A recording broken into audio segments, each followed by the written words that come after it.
अस्सलाम वालेकुम वरहमतुल्लाहि वबरकातुहू। एक हाजी साहब काफ़ी बीमार थे। कई सालों से हर हफ्ते पेट से 4 बोतल पानी निकलवाते थे। अब उनके गुर्दे वाश होते होते ख़त्म हो चुके थे। एक वक्त में आधा स्लाइस उनकी ग़िज़ा थी। सांस लेने में बहुत दुश्वारी का सामना था। नकाहट इतनी के बगैर सहारे के हाजत के लिए ना जा सकते थे। एक दिन चौधरी साहब उनके यहाँ तशरीफ़ ले गए और उन्हें सहारे के बगैर चलते देखा तो बहुत हैरान हुए। उन्होंने दूर से हाथ हिलाकर चौधरी साहब का इस्तकबाल किया। चहलकदमी करते करते हाजी साहब ने 10 चक्कर लान में लगाए, फिर मुस्कुराकर उनके सामने बैठ गए। उनकी गर्दन में सेहतमंद लोगों जैसा तनाव था। चौधरी साहब ने उनसे पूछा कि ये मोजज़ा कैसे हुआ। कोई दवा, कोई दुआ, कोई पैथी, कोई थेरापी, आखिर ये कमाल किसने दिखाया। हाजी साहब ने फरमाया, मेरे हाथ में एक ऐसा नुस्खा आया है कि अगर दुनिया को मालूम हो जाए तो सारे डॉक्टर हकीम बेरोज़गार हो जाएं, सारे हस्पताल बंद हो जाएं और सारे मेडिकल स्टोरों पर ताले पड़ जाएं। चौधरी साहब मज़ीद हैरान हुए कि आखिर ऐसा कौन सा नुस्खा है जो उनके हाथ आया है। हाजी साहब ने फरमाया कि मेरे मुलाजिम की वालदा फौत हो गई। मेरे बेटू ने आर्जी तौर पर एक 6-7 साला बच्चा मेरी खिदमत के लिए दिया।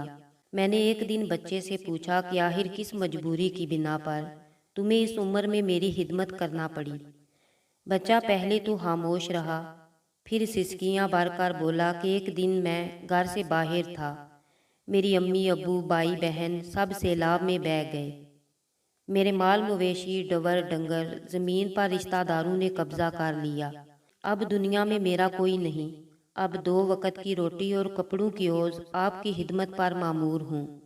ये सुनते ही हाजी साहब का दिल पसीज गया और पूछा, बेटा क्या तुम पढ़ोगे? बच्चे ने हाँ में सर हिला दिया।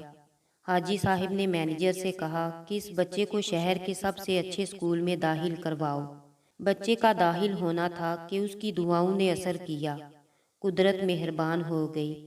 मैंने 3 सालों के बाद पेट भरकर खाना खाया। सारे डॉक्टर और घर वाले हैरान थे।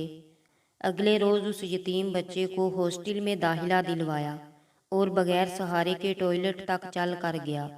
अब मैंने मैनेजर से कहा कि शहर से 5 ऐसे और बच्चे ढूंढ कर लाओ जिनका दुनिया में कोई ना हो। फिर ऐसे बच्चे लाए गए। उन्हें भी उसी स्कूल में दाखिल करा दिया गया।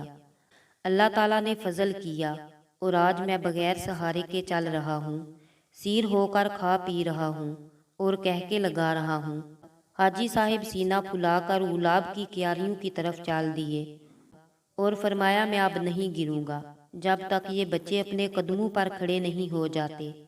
हाजी साहिब गुलाब की क्यारियों के करीब रुक गए और एक अजीब फिक्रा ज़बान पर लाए। कुदरत यतीमों को साए देने वाले दरख्तों के साए लंबे कर दिया करती है।